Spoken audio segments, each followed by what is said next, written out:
It is the duty of nations as well as of men to own their dependence upon the overruling power of God, to confess their sins and transgressions in humble sorrow, yet with assured hope that genuine repentance will lead to mercy and pardon, and to recognize the sublime truth announced in the Holy Scriptures and proven by all history, that those nations only are blessed whose God is the Lord.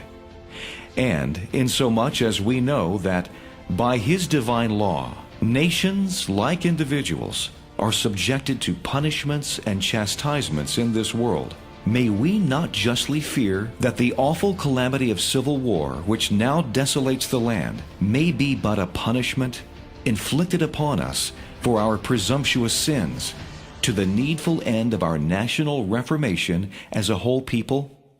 We have been the recipients of the choicest bounties of heaven. We have been preserved these many years in peace and prosperity. We have grown in numbers, wealth, and power as no other nation has ever grown. But we have forgotten God.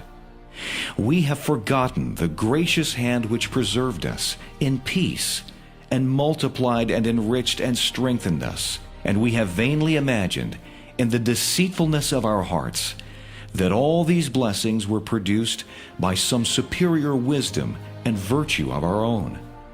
Intoxicated with unbroken success, we have become too self-sufficient to feel the necessity of redeeming and preserving grace, too proud to pray to the God that made us.